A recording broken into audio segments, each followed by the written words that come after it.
Welcome. Thank you for joining us today. Our next exhibition is going to be Megan's on Out of the Dust. Megan, you can take it away. I stand at attention, my gun slung to my side. If you were to look beyond the horizon, all that would be apparent is a bloody sea of red from my men and theirs. But as you look closely, it is simply not men you see lying wounded and dying. It is boys. Scrawny, hairless boys too young to even buy themselves a beer. It's a crime within itself, really, for these boys are forced to take on something bigger than themselves. But wait, this battle is bigger than all of us. It is bigger than all of us combined. I know it now. I have known it since the very day I signed the name Daniel Bradstone along the dotted line of the recruitment papers back in 1918. I know the unfortunate truth. I know that by the end of this war, my body will lie lifeless and frozen.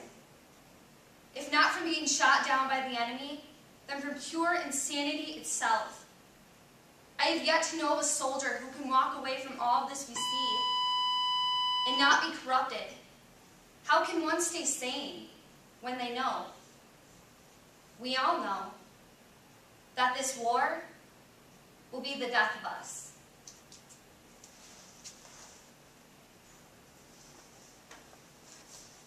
When I began my Out of the Dust inquiry, I had one goal in mind. If I were to accomplish only one thing throughout this entire project, I needed it to be that I would gain a voice in my writing. I wanted to bring my audience straight into battle as I read the words aloud. I knew in order to accomplish this, I would have to dig deep beyond the surface and go into a soldier's soul. At first, I found this to be a challenge. I just couldn't find a happy medium of stating the facts correctly while showing what really happened during World War I, World War II, and the Great Depression. After lots of trial and error and fingering my backspace button, I found a grasp on my writing.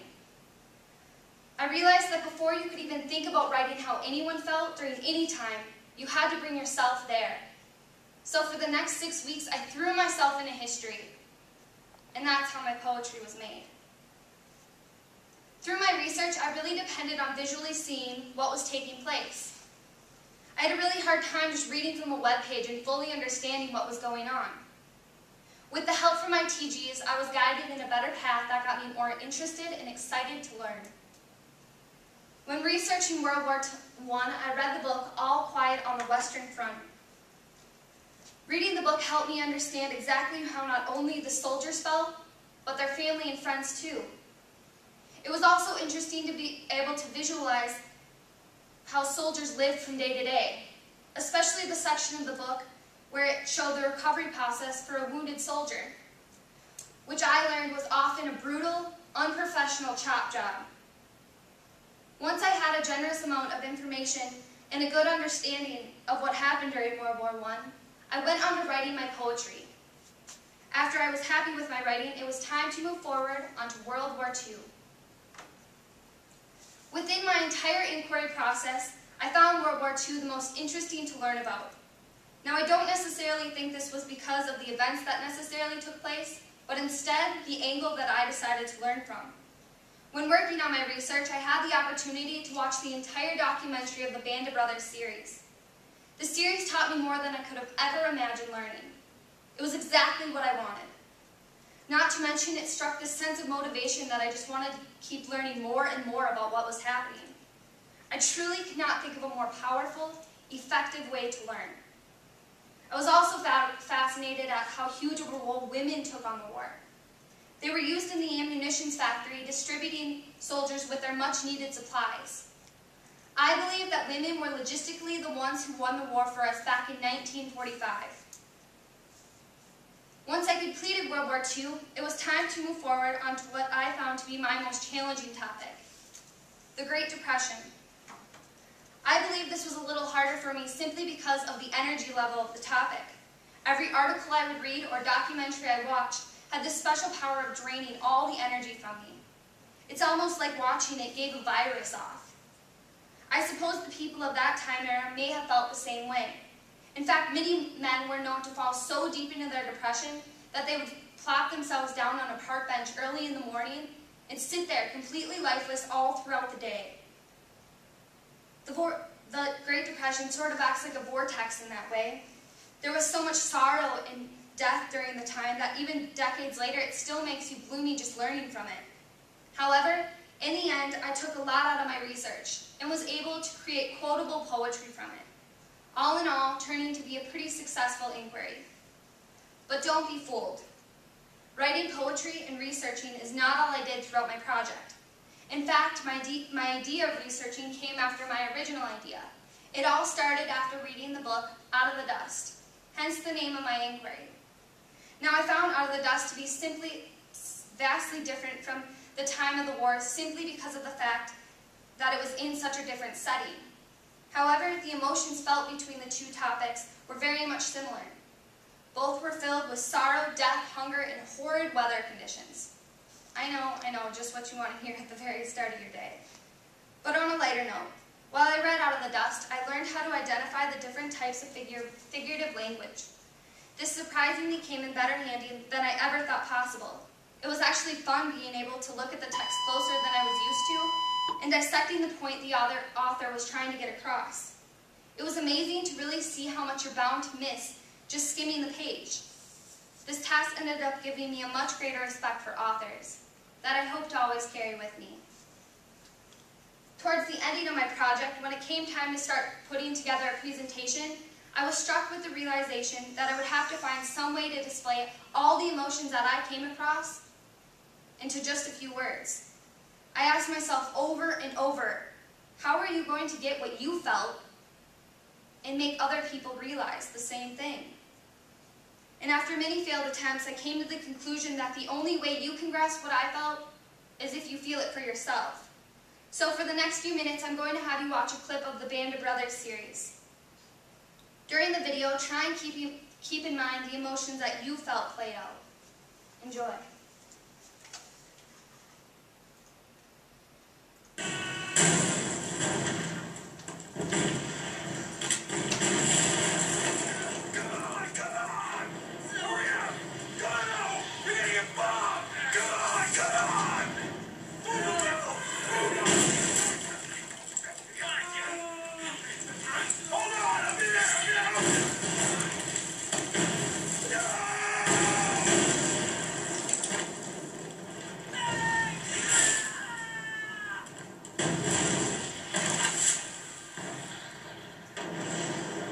The second barrage, I wasn't laughing anymore.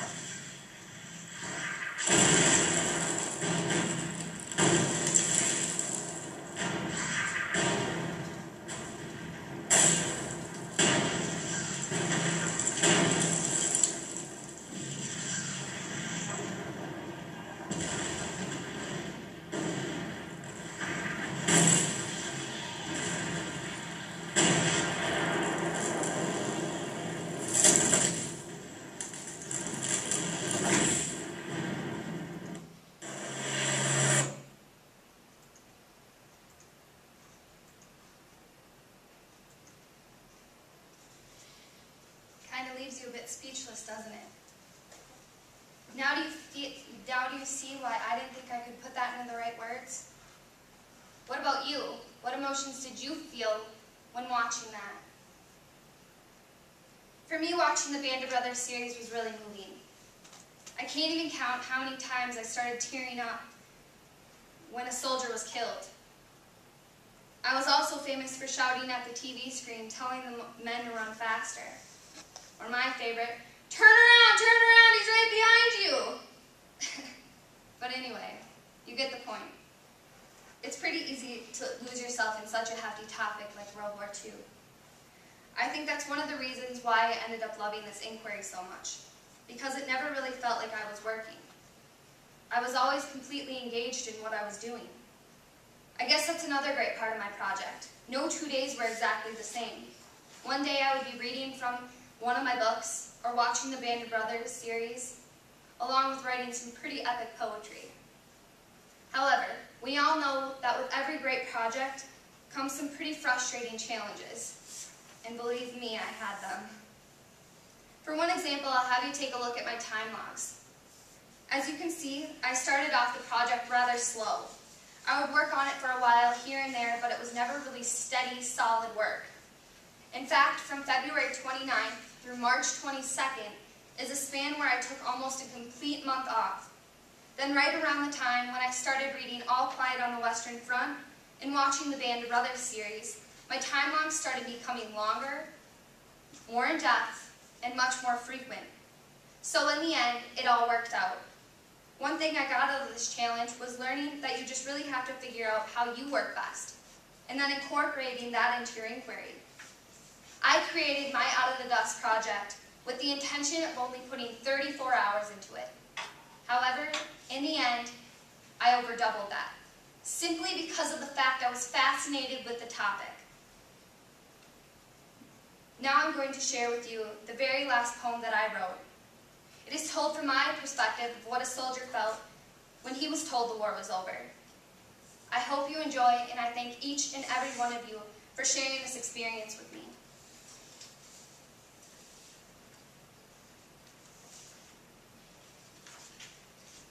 I heard the words, the glorious words, the ones I, along with every man standing round, have been waiting to hear for over 3 years. I heard him say it. The war is over. We're going home. I could stop there, because, well, that should be enough said right on by itself. But I think you need to hear this. I think you need to hear how I felt when I heard the words. When he went on and said that line, all I was thinking was, well, sir, I am home. Because Papa once told me home is where your family is. So, well, you should know, I have been home. I have been home throughout this war. I've been marching, fighting, fooling around with my brothers this whole time. Through this whole war, I have been home. Now, don't go on reading me wrong. I, like a sane man, have wanted nothing more than for this war to be over. But simply for the reason of being plain sick of seeing my too young for a brave brother bleeding out before me. Now that, sir, is why I want this war to be over. I, as a man, have seen too much. I, as a soldier, have seen just enough. I have seen just enough to know that when God made soldiers, He made them knowing that when a soldier walks into battle, he will never return. Not fully, that is. He will be corrupted in some way or another, whether that be me in the mind or the body. That soldier will be corrupted. He will never be the man he was before he placed the dog tags around his neck. So now you know. When I heard those words, I felt a tinkle of relief for the war being over, and a punch in the gut for knowing I'll be leaving my brothers soon. Now you know how I feel, how every man felt for the war being over. I heard those words, those bittersweet words, that the war is over and I ain't going home. Thank you.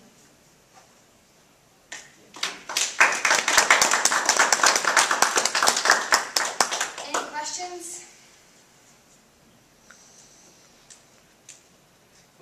What directed you to this area?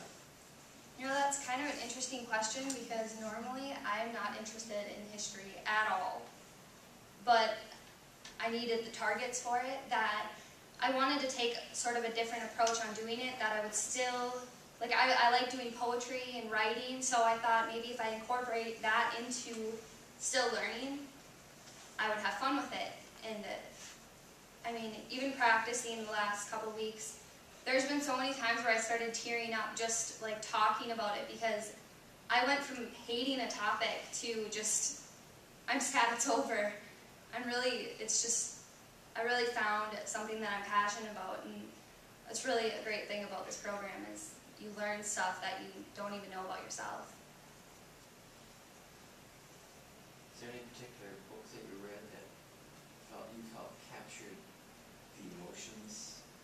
Out of the Dust and All Quiet on the Western Front were both really There were books that you could read and visualize it, like just the writing in it just flowed so well, and it was so visual that was really cool. Like you could see what was going on as you were reading, and it captured the soldier's view perfectly. That I thought they were both very good examples.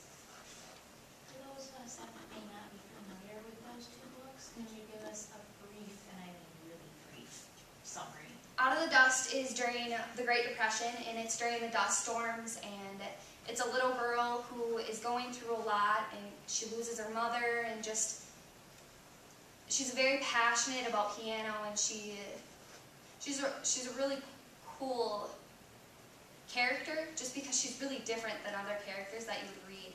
And then All Quiet on the Western Front is told from a soldier's view of what it was like being in the war. And it told, I mean, being in the battle, from going home after being shot and everything like that, and seeing your friends falling down before you. They're both really cool. About the ending of All Quiet on the Western Front. I was a little surprised. I won't ruin it for you guys, but it's a little surprising. Did you feel it was powerful? Yeah. The way it was? Yeah, definitely.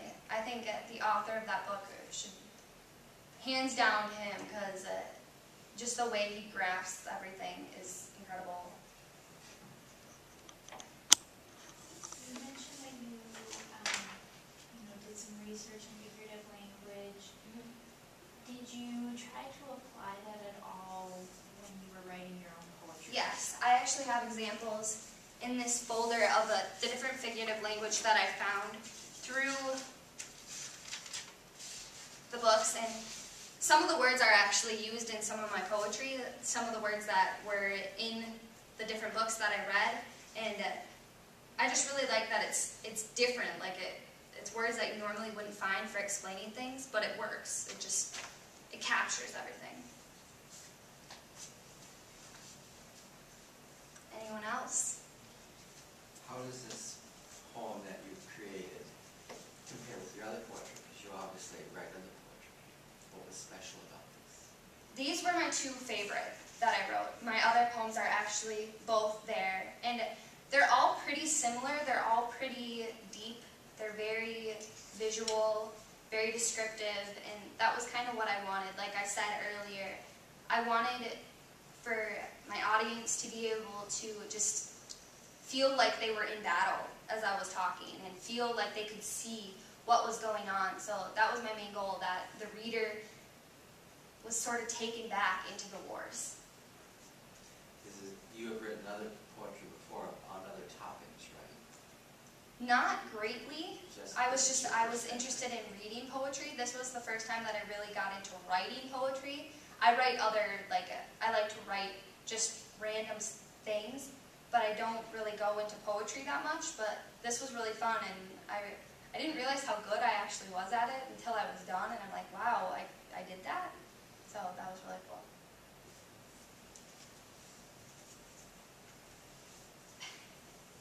This is a little bit of an off-topic question, but I see we have Gone with the Wind on our bibliography. Total different time era. So how does that tie in? Gone with the Wind sort of went with Out of the Dust, and it was different. It was similar because it was during the dust storms, and it just showed the fear that you go through, and the different challenges that you go through, and how that was one cool thing that tied in with all of it, was seeing how different people go through different challenges and how they take on it and how different people react. And that was one thing that made everything similar.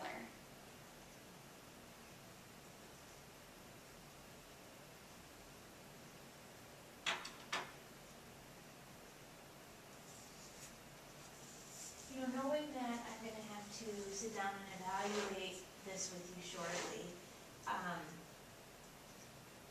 I feel you've taken away, the big aspects and a lot of the feeling. How well do you feel, though, that you know specifics of these different events? I mean, do you think you understand the causes and the consequences? I took a lot of notes on the different facts that went on during the wars. I didn't go as much into the Great Depression as I did World War I and World War II, just because it was so, like I said, it was so draining, just learning about it. So that was a really big challenge in this project, was keeping interested in the Great Depression, just because all the stories were really similar, and the fact that, I mean, they were depressed, and so it just wasn't fun to read. So that was one thing that I wish I would have gotten more out of, but